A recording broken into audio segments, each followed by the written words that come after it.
कविता ने टाइम देखा, घड़ी को 6 बजते देख चौंक गई। कपिल ऑफिस से आते ही होंगे। किटी पार्टी तो खत्म हो गई थी, पर सब अभी भी गप्पे मार रही थी। किसी को घर जाने की जल्दी नहीं थी। कविता ने अपना पर्स संभालते हुए कहा, मैं चलती हूँ, 6 बज गए हैं। नीरा ने आंखें तरेरी, तुझे क्या जल्दी है? मियाँ बीवी अकेले हो, मुझे देखो, अभी जाऊंगी तो सास का मुंह बना होगा। यह सोचकर अपना यह आनंद तो नहीं छोड़ सकती ना। अंजलि ने भी कहा, और क्या कविता, तुझे क्या जल्दी है? हम कौन सा रोज रोज मिलते हैं। हाँ, पर कपिल आने वाले होंगे तो क्या हुआ? पति है, सास नहीं। आराम से बैठ, चलते हैं अभी। कविता बैठ तो गई, पर ध्यान कपिल और घर की तरफ ही था। दोपहर वह टीवी पर पुरानी मूवी देखने बैठ गई थी। सारा काम पड़ा रह गया था। घर बिखरा सा था। उसके कपड़े भी बेडरूम में फैले थे। ड्राइंग रूम भी अव्यवस्थित था। वह तो 4 बजे तैयार होकर पार्टी के लिए निकल आई थी। उसे अपनी सहेलियों के साथ मजा तो आ रहा था, पर घर की अव्यवस्था को उसे चैन नहीं लेने दे रही थी। वह बैठ नहीं पाई, उठ गई, बोली, चलती हूँ यार, घर पर थोड़ा काम तो जाकर देख लेना। कौन सी तेरी सास है, घर पर आराम से कर लेना। सीमा झुंझलाई, ऐसे डर रही है जैसे सास हो घर पर। कविता मुस्कुराती हुई सबको बाय कहकर निकल आई। घर कुछ ही दूरी पर था। सोचा कि आज शाम की सैर भी नहीं हो पाई। हैवी खाया है, थोड़ा पैदल चलती हूँ, चलना भी हो जाएगा। फिर वह थोड़ी तेज कदमों से घर की तरफ बढ़ गई। सहेलियों की बात याद कर मन ही मन मुस्कुरा दी। कह रही थी कि सास थोड़े ही हैं घर पर, उन्हें क्या बताऊं। चचिया सास, ददिया सास तो सबने सुनी, पर पता नहीं पतिया सास किसी ने सुनी है या नहीं। पति या सास, पर वह सड़क पर अकेली हंस दी। जब उसका विवाह हुआ, सब सहेलियों ने ईर्ष्या करते हुए कहा था, वाह कविता, क्या पति पाया है। ना सास ना ससुर, अकेला पति मिला है। कोई देवर ननद का चक्कर नहीं। तू तो बहुत ठाठ से जिएगी। कविता को भी यही लग रहा था।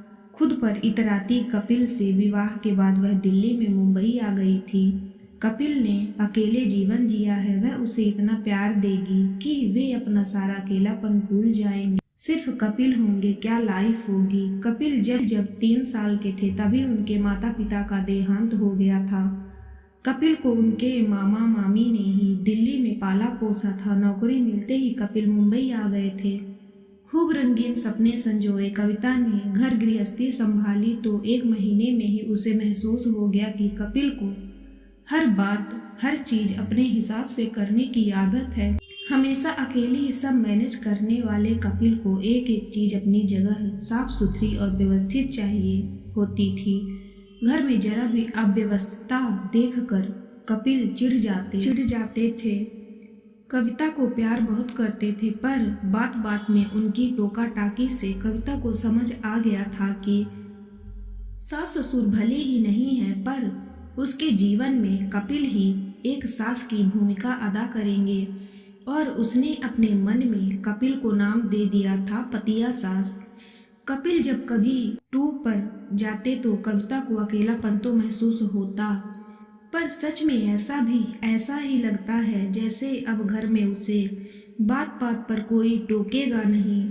वह अंदाजा लगाती है सहेलियों को सास के कहीं जाने पर ऐसा ही लगता होगा। वह फिर जहाँ चाहे सामान रखती है, जब चाहे काम करती है। ऐसा नहीं कि वह स्वयं अव्यवस्थित इंसान है, पर घर पर है, कोई होटल तो नहीं। इंसान को सुविधा हो, आराम हो, चैन हो। यह क्या, जरा सी चीज भी घर में इधर उधर ना हो। शाम को डोरबेल बजते ही उसे फौरन नजर डालनी पड़ती है कि कुछ बिखरा तो नहीं है, पर कपिल को पता नहीं कैसे कहीं धूल या अव्यवस्था दिख जाती है। फिर कहीं कभी चुप भी तो नहीं रहते, कुछ ना कुछ बोल ही देते हैं। यहाँ तक कि जब किचन में भी आते हैं तो कविता को यही लगता है कि साक्षात सासू माँ आ गई हैं। अरे यह डब्बा यहाँ क्यों रखती हो, फ्रिज इतना भरा क्यों है, बोतलें खाली क्यों हैं, मेड ने गैस स्टोव ठीक से साफ नहीं किया क्या। उसे बोलो कभी टाइल्स पर भी हाथ लगा ले। कई बार कविता कपिल को छेड़ते हुए कह भी देती, तुम्हें पता है तुम 2 in 1 हो। वे पूछते हैं क्यों? तुम में मेरी सास भी छिपी है जो सिर्फ मुझे दिखती है। इस बात पर कविता झेपते हुए खुले दिल से हंसते तो वह भी कुछ नहीं कह पाती। सालों पहले उसने सोच लिया था कि इस पतिया सास को जवाब नहीं देगी। लड़ाई झगड़ा उसकी फितरत में नहीं था। जानती थी टोका टाकी होगी, ठीक है होने दो, क्या जाता है। एक कान से सुनकर दूसरे से निकाल देती हूँ। अब तो विवाह को 20 साल हो गए हैं। एक बेटी है सुरभि। सुरभि के साथ मिलकर वह अक्सर इस पतिया सास को छेड़ती रहती है।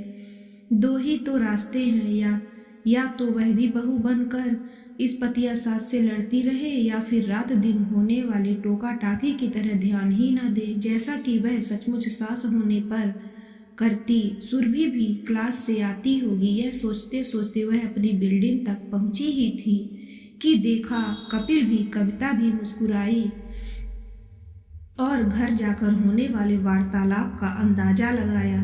अरे ये कपड़े क्यों फैले हैं? क्या करती हो तुम? 10 मिनट का काम था। यह सुरभि का चार्जर अभी तक यहीं रखा है, वगैरह वगैरह।